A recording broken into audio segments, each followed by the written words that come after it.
ora, nau mai, haere mai, and welcome to The World of Words Goes Digital. He Kōrero Matihiko o te ao. World of Words Goes Digital celebrates Aotearoa's authors, comedians, musicians and poets who share words of wisdom, inspiration, personal challenges and journeys, culminating in a series of rich and diverse conversations.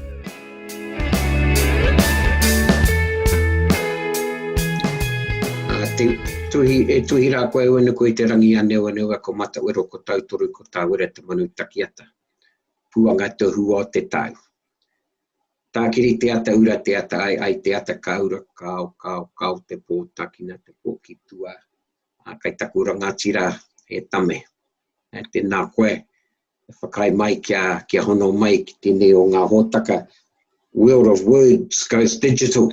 I runga i te karanga o WOMAD. Ko koe tērā i te rātu tau tai mai ki runga i te atamiro o WOMAD. Tai noa ki tēnei wā kai taku wanaunga o tūhoi o mā tātua waka tāua tērā o ngati awa ki taranaki tēnei e mihi atu ana ki a koe. Tangi hea ngā mate huhua o tēnei mate korona kua pānei ki te ao, kua pānei ki te motu piki te ora ki runga i a tātou i te tuakana. Tēnā koe. Tēnā hoki koe e hoa, me ki ko maunga puhati te mauna, tihona tana kia koe taranaki mauna. Hoi anō, e mihi kaua tana nau ne nā kupu pakarite i a tāwe i nei tēnei kaupapa hōtaka. Ke runua ke ari mai nā tarina o te tini o te mano i nā momo whakaneke kai wani i a tāu no reira tēnā rawa koe e te rangatira. Tēnā koe tame, great. Just have good memories of us sharing a lovely conversation on the Atamira at WOMAD a couple of years ago. And you came in and spoke there as part of the World of Words of WOMAD. And I thought it was a good timely as we've gone through COVID, and in fact we still are under COVID, even though we're back down into level 1. Tame, but maybe just to kick things off, is to just give us the viewers, those that are listening into this particular program, a bit of an idea on your upbringing, your life story. Yeah, well. that's a long story itself, but the short of it, a very interesting period of time, I guess. The 50s and the 60s, a very interesting period of time. And we just had all our papa or our uncles that not very long, not long before I was born, they were out in the war over in the Second World War over in Europe, and it's an interesting period of time for us, because I guess I was raised in around the period there when everything was geared up how to be a Pākehā and how to be, to think like a white man. And walk like them, think like them, dress like them. So everything was geared up to that. Although I went to the Ruatoki school, I was known prior to that, used to be the native school. And so when I attended the school at Ruatoki, was a Ruatoki Māori district high school. So there was a high school and plus all the little kids in the primary school way down to to the 5-year-olds. That was me, and my brain wasn't really prepared for anything other than as a child. When I talk about my upbringing, you got to put it in stages. The first 5 years of my life, or the first 10 years of my life, and that's a huge things happened within the first 10 years of my life, and by the time I reached the 5, go to the kura. But my background for most of us during that period of time with dairy farming, small 30-acre blocks. So we were raised there around during that period of time.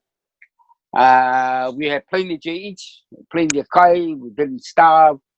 So from the time you know how to walk, so you know you're going to participate. So we didn't have TV. We didn't have, well, we had a radio, one radio station, I think, at the national station, and that's about it. And our TV didn't arrive to Ruatoki till the might have been 1965, 96. One of the aunties down the road won a raffle, a 5 shilling, I think it was a 5 shilling raffle ticket from the pub down the road. And that was the first TV here in Ruatoki. And so, it took them about 2 or 3 months before they worked out how to get the signal. When the signal did arrive there, it's all the, like snowing, black and white. And so all of us, the kids there, hang around in was a little tiny house. So you got to go on your horse and lean underneath there and have a peep through the window. It was that, so that kind of upbringing. And so but I mean, I think of that, the 50s, the 60s, and of course there was huge things happening internationally post World War II. But you're within your home. You were raised by your grandparents. Just prior to the 1967, there was an act that was implemented during that period of time that we weren't allowed to. We couldn't build a whare on our own block of land, unless we got a certain amount of land that actually owned by us. And then there was a big drive to move us out of the district and move to Tane Iti. So they were trying to build Tane Iti just down the road. Where people need to know where Tane Iti is, which is about 7 kilometers north of where I am now today. So everything was kind of geared up there for us to move away from the land, and they were expecting us to travel from Tane Iti to Ruatoki to milk the cows. So we didn't. So I'm assuming that they didn't have any planning for Tanata Whenua. And so everything was dictated to us. You got to do this, you got to do that, and but we lucky for the old man, they kind of resisted against that. And so we remain to be where we are still now at this moment. So that resistance, you've sort of, I mean, that's been you very much through your lifetime. You've resisted that that in terms of us being us as Māori, and of course the reo Māori, tō kāinga reo Māori. Aye. So we had it. We went through that whole state violence, violence perpetuated by the state. And very clear. I mean, the things that they used to do to us there, bang, or whack you around the back of your legs at school. I mean, if they do that now, they get locked up for that, And so we most of us been subjected to that. Even the minister. I mean, we used to have probably about an hour, 1 hour a week, or about learn about a guy called Jesus Christ. And there were 2 characters in our school, a fellow called Jesus Christ and the other one called Elizabeth Taylor. I'm not Elizabeth Taylor. the Queen of England. The Queenie. Aye. Yeah, Auntie. We call it Auntie Elizabeth, The Corona. And so, in the days where you had to, you had to march. Every morning we had to march around the school ground and going so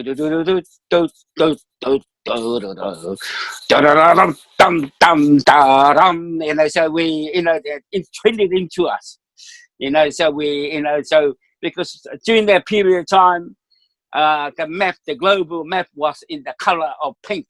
There was a British Empire. So everything was loyal to the British Empire, and all of that. So all kind of geared up. When you as a child, and you go through that for the first 15 years of my life on this Mother Earth, in the nation of Tūhoe, we were subject to all of that. And it gets really quite confusing for me. You know, So- I kind of going through that. What's this all about? And then you go down the road to the picture. You go, you know, every Saturday. Well, if we behave ourselves there, the old man will let us go down and watch the movies and down in Taniatua. So the same exercise. The first thing that they do, they play "God Save the Queen." You know, And we all stood. God save our gracious I Queen, tū koe Lord, te rawa. and that kind of mentality. You know, they were really loud about it. There was no hidden agenda about it. E tame, I tū koe. I te wai te wharepikitia, where you know, I recall that in the 60s, the God Save the Queen would start, and the whole picture theatre would stand. Yeah. Oh, right too. When I went down to Christchurch in '68, in the '60s, and in the late '60s, and I remember. And I remember, but I didn't have enough courage and thinking. And I remember after about halfway through the year of '68, we went over to the movies and right in the square in Christchurch, and went in there. So we all decided. There's a little small group of us, and we decided that when they played "God Save the Queen," we all remained on the seat. And then all of a sudden, somebody go, excuse me, can you please stand up? And I go, yeah, fuck, you know. So that kind of mentality, get that bloody hell, it started a brawl. Yeah, it's just around that, you know. So we went through that, and we had a bit of a punch up, and we were out of there.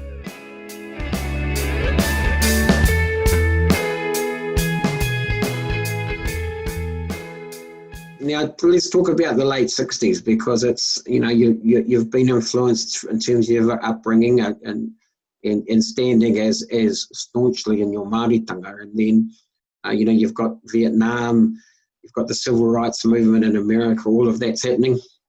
Yeah. Well, I mean, the biggest dilemma for me during that period of time, I had no understanding. Like, I understand the English language.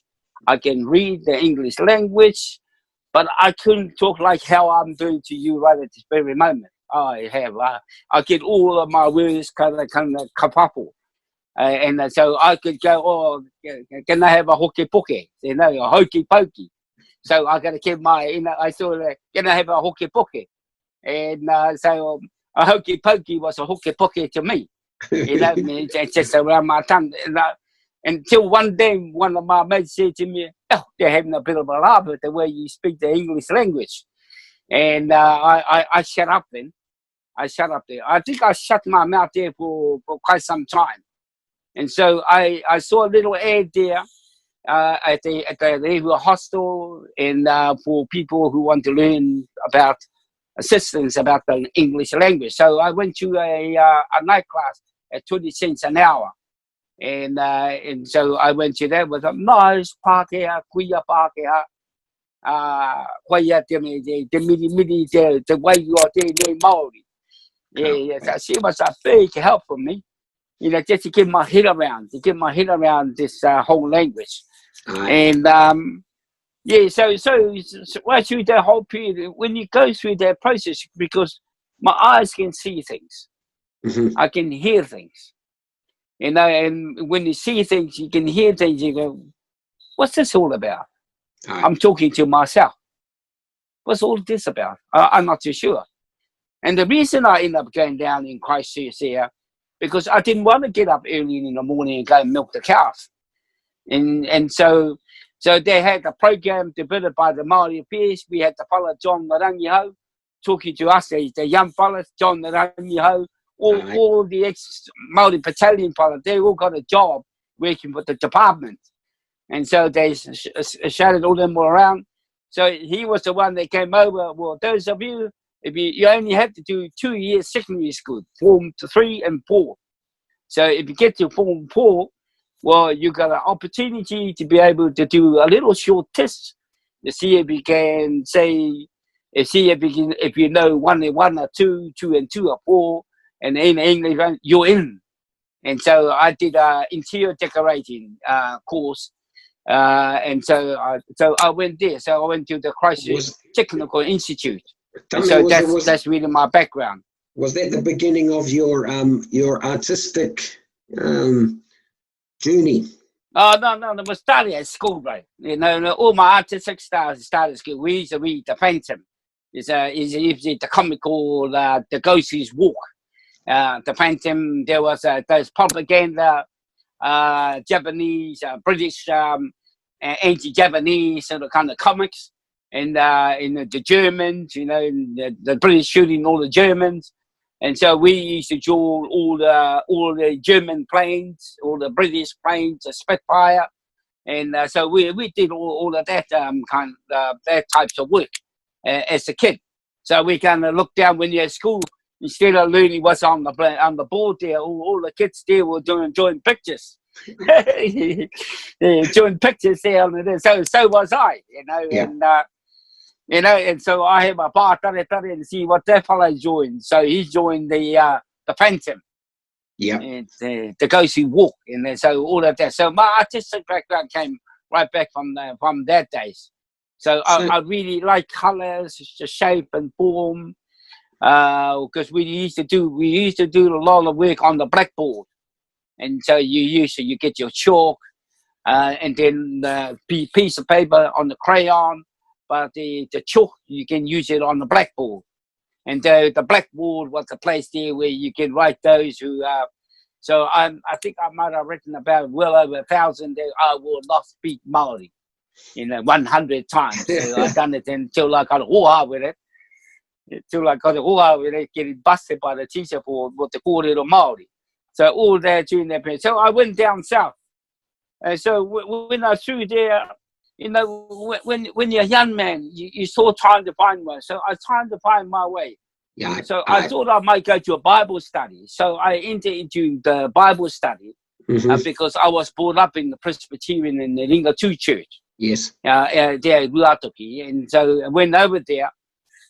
I'm trying to bullshit myself and trying to say, trying to avoid going to church. I said, well, I was trying to, I just turned my heat off. It's getting a bit hot. Yeah. I don't have my cheek. So I'm trying to bullshit myself, trying to avoid it. Oh, my ringa too. Well, I wasn't really. The old man was a ringa too, but more the old lady was the one that took us to the karakia every Sunday to the Presbyterian church. Right. But I thought, I was really interested in having this debate about because in one of our discussion, a conversation in a Bible study, somebody started talking about those guys that went to space. Those Russian guys that went up to space, and he came out, he didn't see God up there, something like that. So it ended into a bit of a discussion about it. So that was really the early days of my kind of thinking in myself. I was trying to find myself. I haven't even thought about being a tūhoi. I just trying to be who I am. What am I? Where am I? Where am I going? I wasn't even thinking about being a tūhoi. Wasn't even that day. So that whole, but that, and I suppose that period, like a lot of us that we're going through that, leaving home, what a transition out of the Ruatoki into Christchurch, but there's lots of things happening, and you're starting to sort of appear. I do recall seeing photos of you on the Parliament steps in the early 70s with the early reo marches.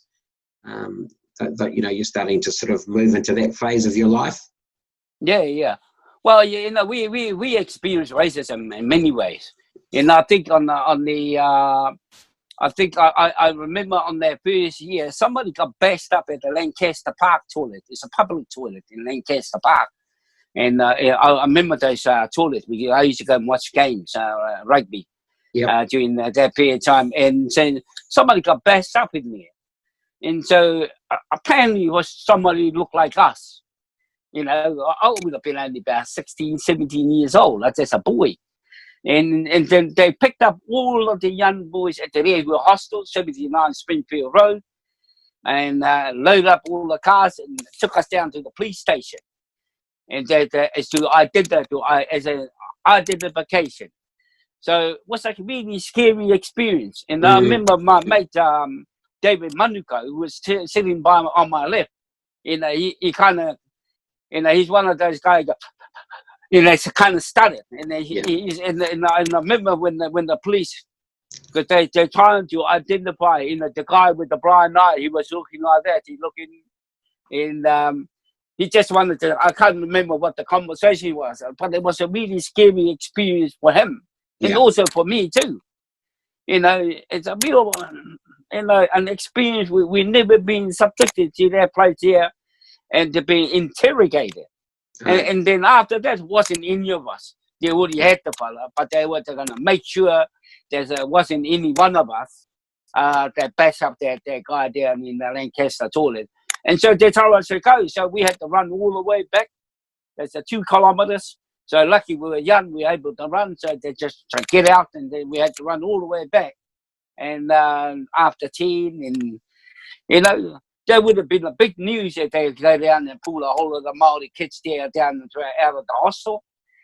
There would have been a big news there if they do that today. But during that period of time, well, kind of normal thing. They normalised it the way their behaviour towards us. So, and in light of what's happening, in recent events, not only internationally, but even here in Aotearoa, so, was there a point through that time, you've been in Christchurch, you started to sort of find your way a little bit, but is there a point in that early 70s period, what a time in terms of Renaissance and us standing as Māori and pushing back, there was that our parents weren't pushing back for good reasons, but you were part of that generation. I think of Tamatoa and those that leadership. Yeah, well, we didn't have any manual books that can guide us, because everything was geared up, and even my biological father was really scared of the system. Yeah, and in fact, he was really pakama about me because we shared the same name. His name is Tame, and I'm Tame. He's Tame Iti, I'm Tame Iti. So, he was a railway worker, working in the warehouse. Most of our people working for the railways, and they built the railway system. And so most of our pakeke during that period of time, they were, they wanted us to be like the Pākehā. They didn't want us to be like them, that kind of mentality. They wanted to see us to be good in the Pākehā system. So they weren't really interested in us being a two-way and banamutu hake, tinoranga tiratana. That's too radical, their kind of mentality. And so and I think that when you go through, because during that period of time it was difficult to get a flat. If you're brown, you got a little bit of long hair, just come to your year, hippies. So that kind of mentality. So we use our mate, our Pākehā, a Pākehā called Smith, blonde-headed Pākehā, so he was a pretty good mate of ours. He's from a village in Tamutu, just out of Christchurch, and so he was a really nice Pākehā fella. Well, he was like us, and so we used him to go and get a flat for us. So how do you work? You go around and get us a flat. So then we killed the landlord chain up there, and we got busted, or he got busted, and the landlord wanted to know why we were in there, why these Maoris are in here.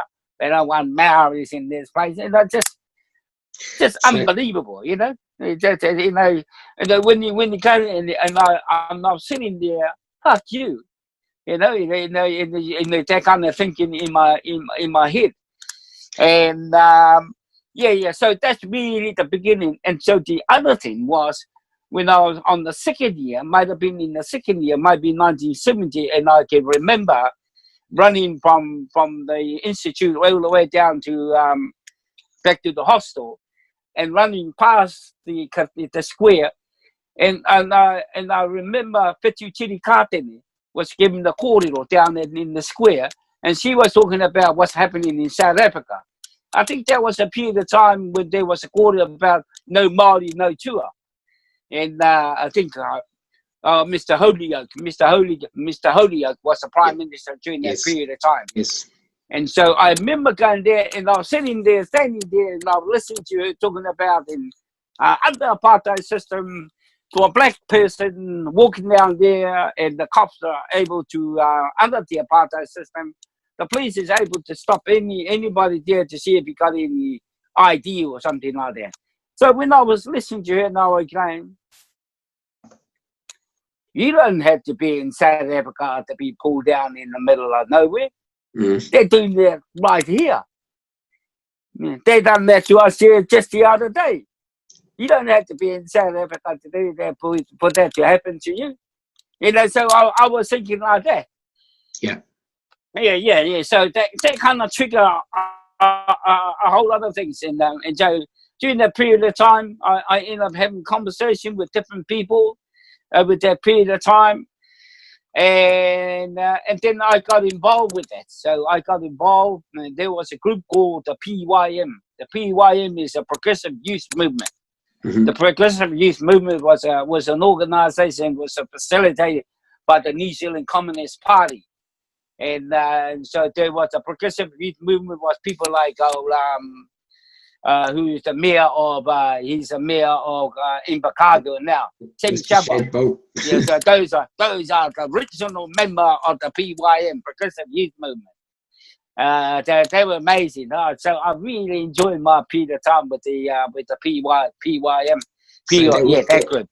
So by then there was then during that period of time.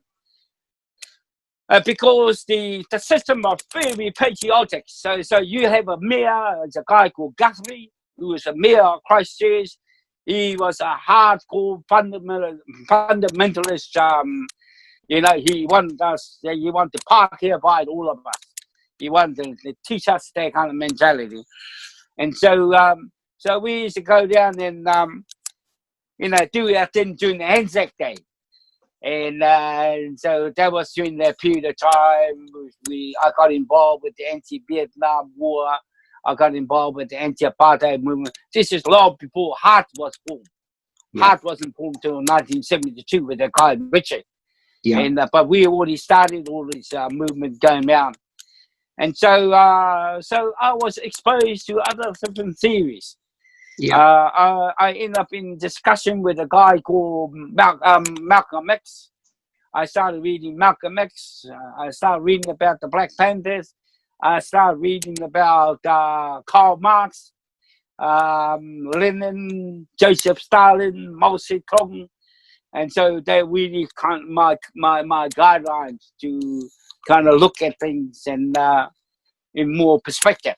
And so that's where I spent a lot of my time during that period of time, because I met up with the old radicals, the radicals of the 20s. They were the first members of the Communist Party, and the far know like the Keith Locke's dad, Keith Locke, mum and dad, Jack Locke and Elsie Locke.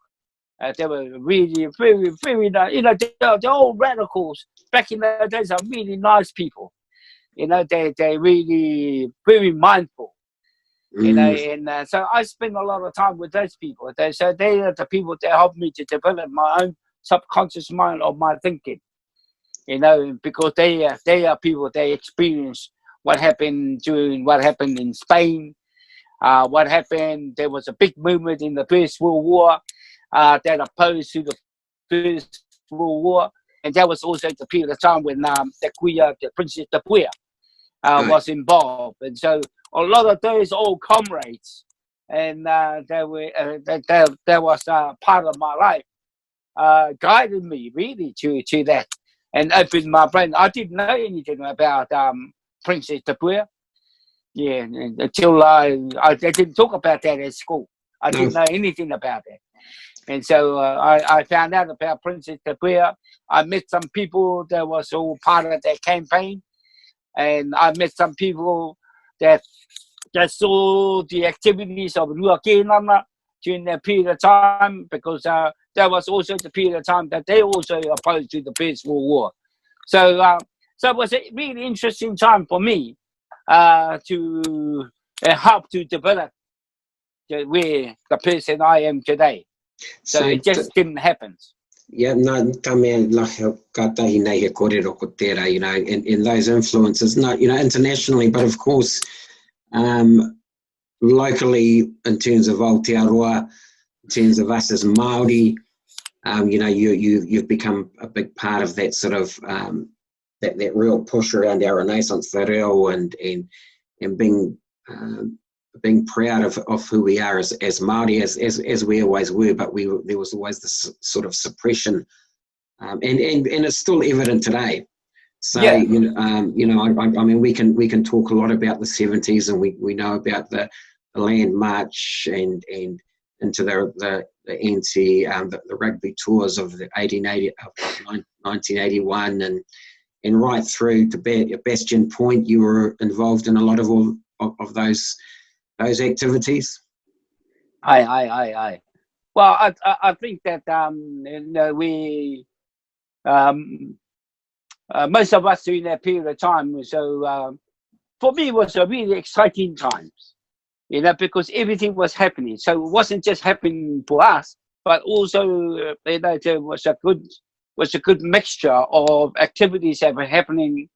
And so there was a high school student against the war, the university student against the war, all of that there. So there was activities within the trade union movement on all the workers. So there was a water silers union, there was a Siemens union, and so there was a strong movement right across the board. And so we were able, because that's where most of our people were, in the industry. And so you had fellows like Tom Puata, the fellow called Pat Baker. There was a group of Māori during the truck drivers in that period of time. They had a group called the human rights. They were actually a Māori drivers union guys. And so they were pretty radical back in those days. So they were good mentor for us. So right. They were really our kaumātua. I'll calm down, you know, because I was ready to go like that, you know. So they're trying to tone us down, you know. They can see we had potential, but they also got a bit of madness, you know. We need some better guidelines, or just, you know. And no, it was like that for me. What? Yeah, that period of time. What I know first, I want to come forward to you know, all those experiences, and you have been the leadership that you've shown for our generation really come here. But you know, I want to pull us to that you know, what, as I think of what's happening internationally at the moment with Black Lives Matter. But I want to touch on the 15th of October 2007.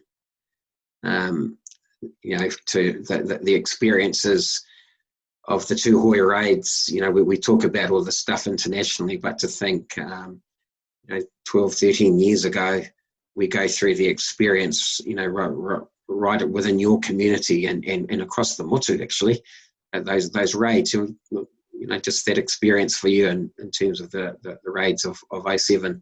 The serious violent offences that the Crown alleges to be the objectives of the group are one or more of the following: murder, arson, intentional damage. Scary stuff, you know, scary stuff.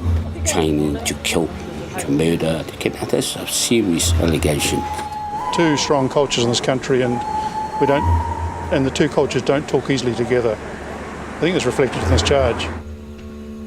We know Tame very, very differently from the rest of the country.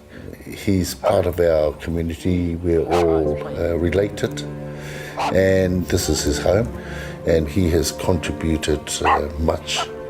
There may be two worlds, but there is one law. As I view the evidence, in effect, a private militia was being established. You are sentenced to concurrent terms of 2.5 years imprisonment.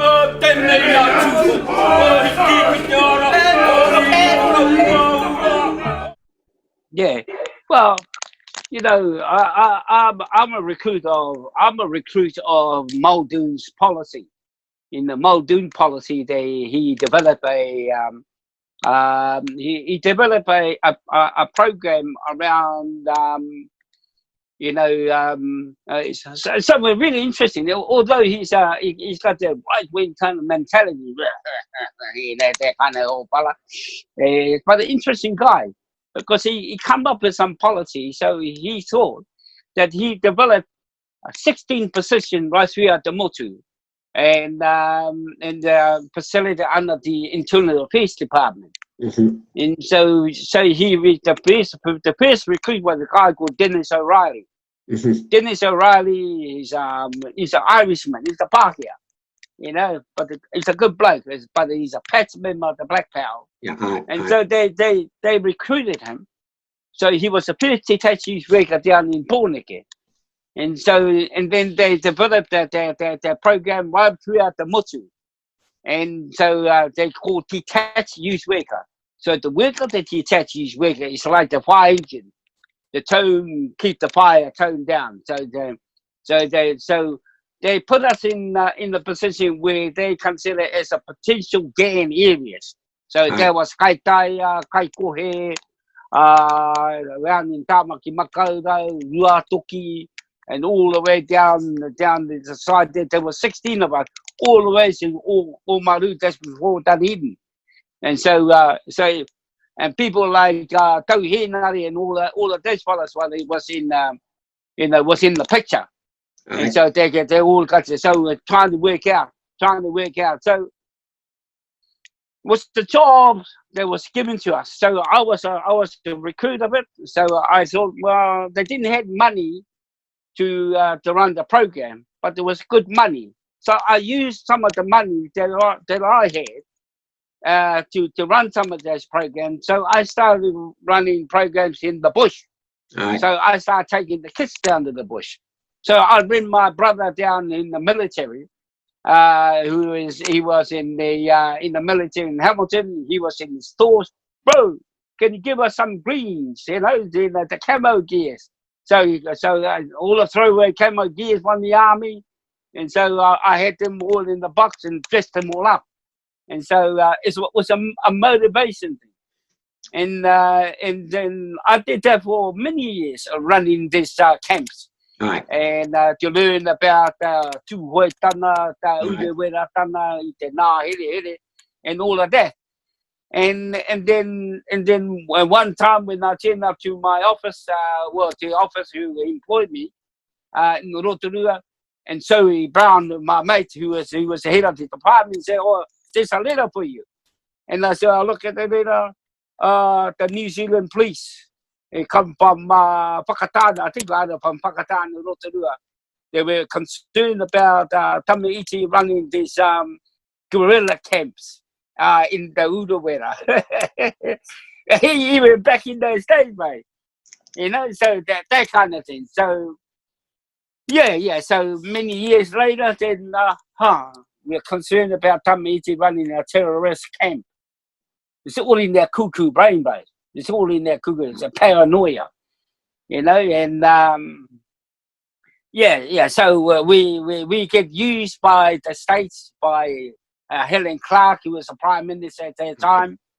She was the one that Mr. Broad was a commissioner of police, who had their spies. They had their spies, and because I was still running those programs over here. Yes, I brought a group of people in the space. I brought the anarchists around in the space. I brought all the other people there. All that was a wānanga to have this conversation. Now, we weren't planning to take over Aotearoa. How stupid that is. We had no planning at all to create a chaos in our community, because that's what they were trying to do. And so that was in their cuckoo brain during that period of time. So and I can remember several times when we were up in the hills, just over the hills, that they were so deep in the Uruwera. It wasn't even. It was just across the other side of the river, up on their farmland. and that's what we were doing. And so, and I can remember one time, and somebody going, and then we all looking down there.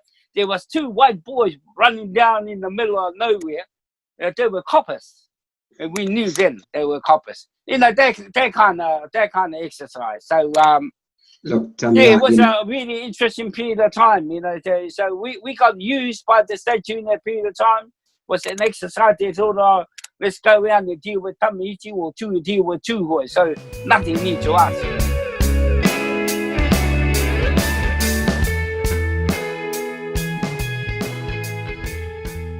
I think, I think of, the Tūhoe raised for what they were, and that you ended up in prison for ammunition charges and all of that sort of stuff, and the travesty of that for us as a people. But I do note that a couple of years prior to that, January 05, you got a Waitangi tribunal hearing at your marae there in Ruatoki or around Tāne Atu or somewhere, and there's that famous issue of the shotgun and the flag. Oh, it was theatrical, right? It was theatre. Life is theatrical. So it's your artistic flair. Yeah, life is theatrical. You gotta create a spectacle. You gotta.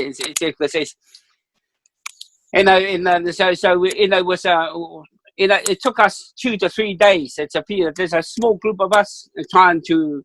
We got the tribunal coming over here and having a conversation with 600, 800 Tūhoe in the space and say, "Pēhā mō kōtou whaka, e hoki whakamuri kōtou." Go back to imagine yourself 100 years ago. And then they push you down there and they fuck you all and they brought you right back over here. And, so they come in here to talk to us about it. So you take yourself back there. So we created a space. So we're not doing the whittle like we normally do. Yeah, we'll take it beyond that. And go beyond that. And so we created that space.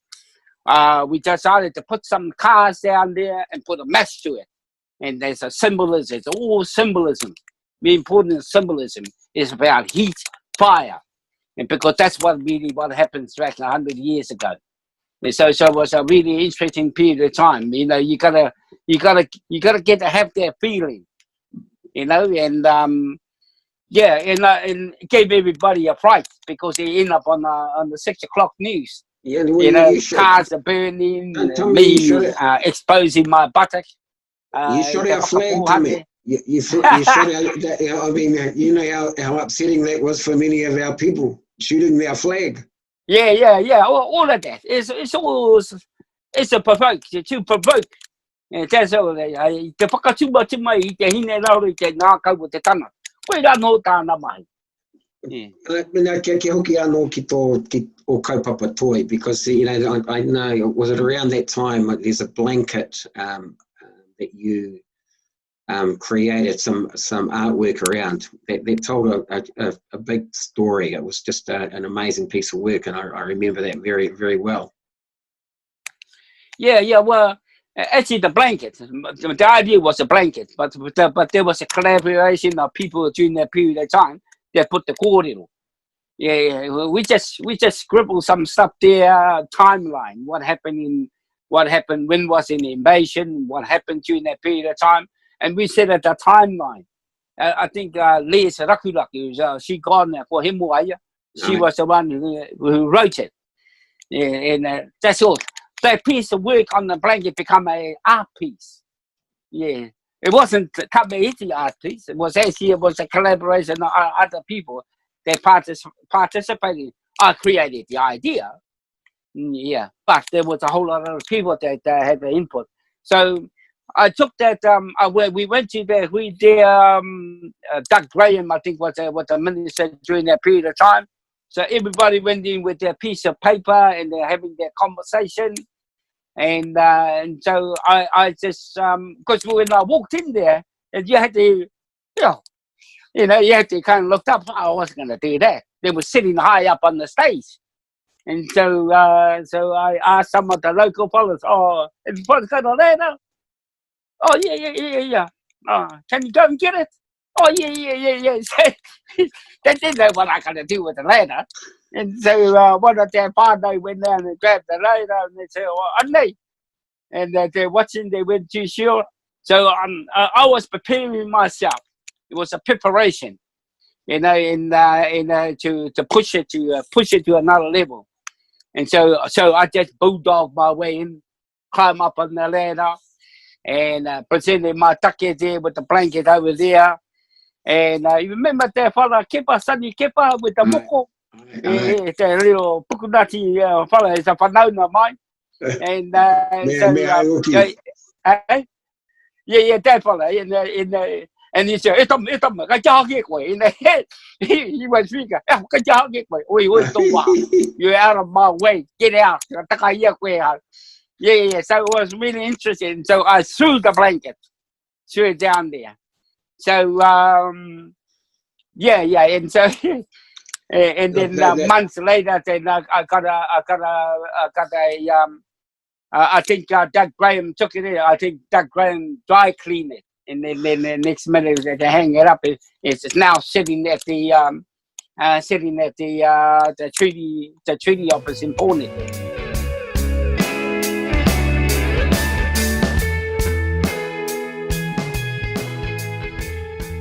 You know, that whole, the way you've sort of, you know, you've really captured moments, which is a big, you know, there's so many images of Tame Iti, and you know, it was so dramatic and theatrical and all of those things, but also so us that really punched a message home for non-Māori as much as our own people.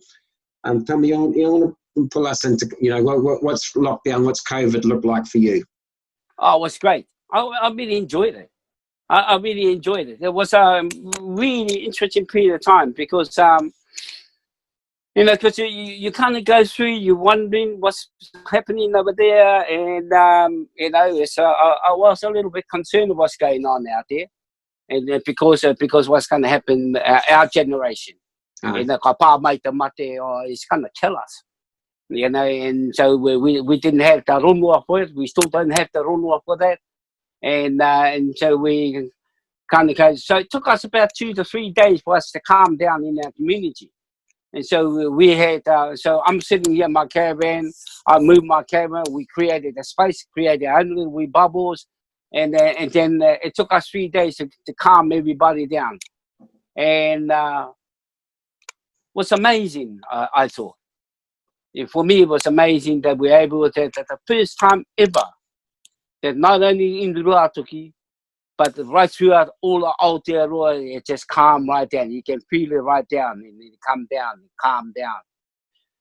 And you learn to breathe, and you're thinking, and you go through the motion, you know, you want to, you know, and you start feeling things. You can hear things that you haven't heard before. And then all of that. So I get a visit from the money. So we never had a work around this area. So all the money. So you go rono koe na manu ti ori e taki whai kōrero ana. And more of that are happening. And you can actually feel it more than the eye can see. And I said it was amazing. And so I spend a lot of time here on social media and having the conversation with people. Where are we? You know, so we went from level 4, we go there to level 3. So we're starting putting the weather to ourselves. Where are we going to? What are we going to do?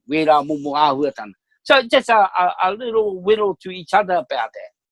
In the motion. And then you got all the other theorists, all the other Pakaru that come in about the 5G and all the other Kōrero Matihiko. So there's the civil conversation happening in the space. So I didn't go there. So my focus really around here. Where is it for us? Were we prepared for? Are we prepared for this? And of course in the last week, and te puhu ki tau wāhi, and what's been happening. And so I've been watching that too, and I've been watching that. In fact, I asked the same question when I talked to a lady who came over to a Tangihana from America. And I asked it what's the year that Trump got in power. And I asked her, the first question I asked her is, who's this guy Trump? What's happening? And the words she said, we're going to go to war. Whether it's a physical war, whether it's a psychological war, in that sense. So there it is. Poo-poo te ao. And of course we can relate what's happening to black people there, what's happening to indigenous people, to the First Nation people, what's happening to the Chinese people and all the other ethnic groups that are happening in that area. We know that. We know all about that. We have a day experience. And so, of course, that we support the movements, you know. And so it's a conversation that we need to be talking about, in my view. Tika tonu e tame, you know, and you know, I think of the COVID, just in terms of us as tribe, we're looking after our own, coming back in amongst our own networks, and looking after our own tribal areas, you know, checkpoints and all those sorts of things. But you know, as we understand, you know, we look at the Black Lives Matter movement internationally, and you know, feel mamai for what's happening over there, and in terms of the leadership, you know, we could spend all night on that. But you know, just thinking, you know, your last thoughts about us. Yeah, because during the level 4, I got a phone call from the guy Kare or Kere, saying from the police, from the Porirua Police School, and the guy who runs the police school. So they invited me to have a conversation with them, to talk to their staff, and so I did. And just to put out the layers,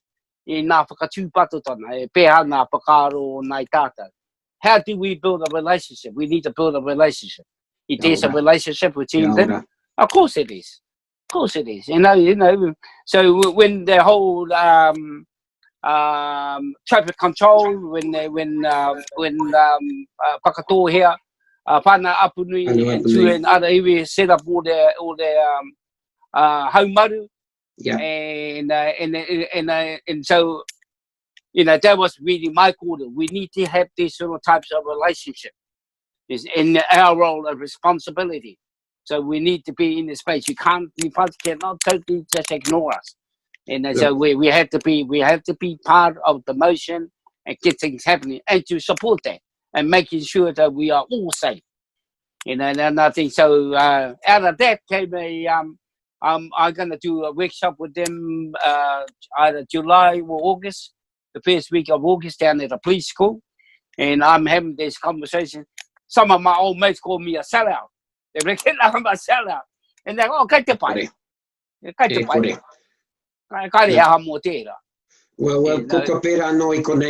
you know, we were involved the checkpoints here, and we wouldn't have done those checkpoints in our tribal area without the support of the police, and so your conversation around the relationship. Of course, you know, there's elements of the police force over the year. I mean, you've been to jail for nothing really. You have reason to feel you know, huge ready in terms of what you went through, but we, you know, we have to think about our future, and we also have to challenge the hunga pirihimana, but you know, of course. Certainly on our time on the checkpoints here in Taranaki, to work alongside a lot of those police folk, and a lot of them are good people, but you know, some of the culture of that organisation. So to think that you'll be going to do a little bit of have conversation with them is I think is huge. Tame, just final comments. I know from WOMAD Taranaki, World of Words goes digital. It's been huge to have you with us this evening and to talk across a number of issues. Your voice starts disappearing from me. Oh, a number of issues that you've raised, but to hear your upbringing and the influences in your life, tēnā koe e tame.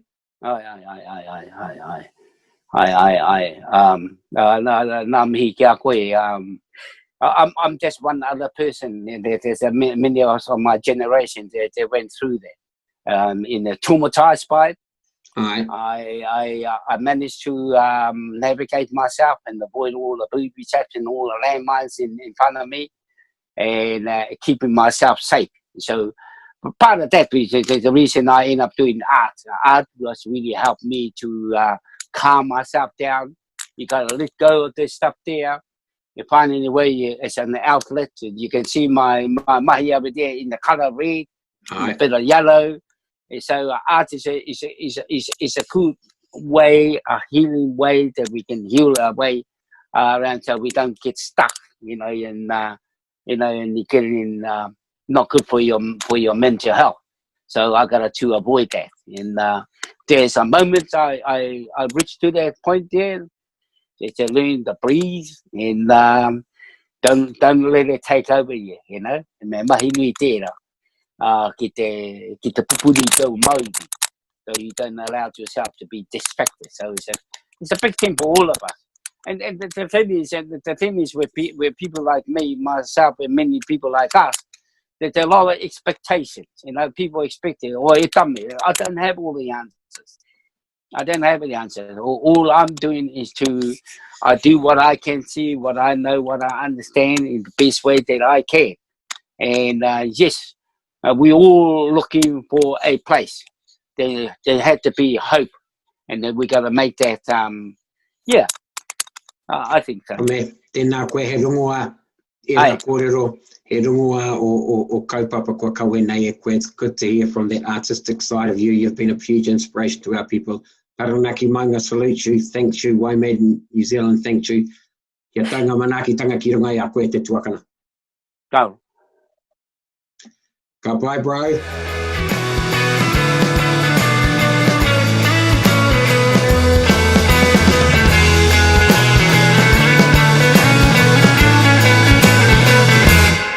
These conversations are proudly presented by WOMAD New Zealand with the support of Creative New Zealand.